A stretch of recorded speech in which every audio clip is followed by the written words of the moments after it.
If you didn't get the news, well, actually, the news really just came out. It is 8:04 a.m. Eastern Standard Time, Wednesday, December the 12th, 2018.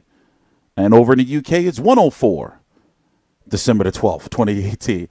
Billy Joe Saunders is back on Warrington versus Frampton undercard against none other than this man, the Zoltan Sera.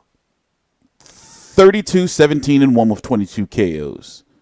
He's been knocked out 13 times.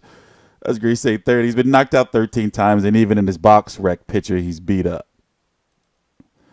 You know, I was really disappointed in Billy Joe Saunders when he lost his title because it was like they were trying to pull a fast one. I've been covering Billy Joe Saunders since he fought Tony Hill back in, what was that, 2011 or 2012, I forgot, on this channel and another channel.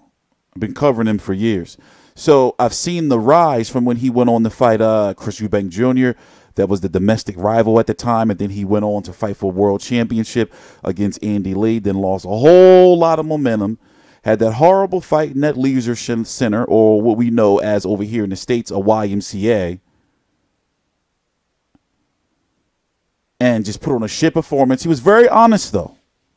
And then he got a whole bunch of momentum when he went over there and schooled in Canada, David Lemieux, and then went inactive again. That was his last fight, December, the 16th of 2017. I'm TstreeT Controversy. This is TstreeT Controversy Live. We cover every single major fight live. And, you know, I get it. They want to get him somebody, you know, real quick. You're probably wondering, wait, I thought he was suspended by whatever. No, he just can't fight over here in the States.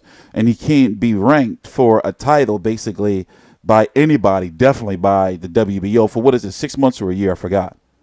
But nonetheless, I see what they're doing here. They wanted to have him have a a fight in this fiscal year. They didn't want a whole year to go by with him not having a fight.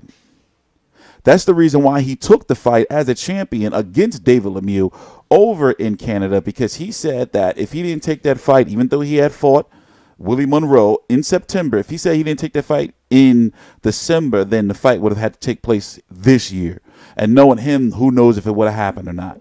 Remember the whole fiasco with the Martin Murray fights earlier this year. And then Golovkin's promoter comes out and says, yeah, there was a deal on the table for him to fight, but then Canelo and them got their shit together. We went on to fight him. So a lot of people are looking like, yo, so were you really injured, bro, or what? So I get this fight, and, you know, he can't fight for a title. He couldn't come back and fight for a title. He couldn't fight nobody really ranked because nobody really wants to, you know, they couldn't get a deal done. Here's the 160-pound division. Canelo has 2 of the belts, WBC, WBA. Jamal Charlo, WBC mandatory. It's going to be interesting to see what happens with him. I'm trying to go to that fight next week with the Charlos and get a question in about the purse bid situation. Rob Brandt is top ranked now, so that's a whole different can of worms. We don't know what he's going to do. Danny Jacobs, IBF. He's a free agent currently right now. We don't know where he's going to go, whether he's going to go over to Al Heyman, you know, like fully PBC back again. He's already still been with Al Heyman, but I'm talking about go back to PBC. Is he going to stay with the Zone? Smart Money would stay with the Zone, I guess, because he is the front runner to get Canelo. Or maybe that's just the carrot, the Zone, and I'm probably going to try to hold out there for him to stay over there, because if he doesn't get Canelo, then what? He could fight Demetrius Andrade, but I talked to him. Him and Demetrius Andrade are really good friends. I did that interview with him. So this is one of those fights, even though I've seen him fight somewhere. Who's I see him fight? I've seen you fight somewhere, buddy. I haven't. I probably seen this when I was researching him versus Eubank.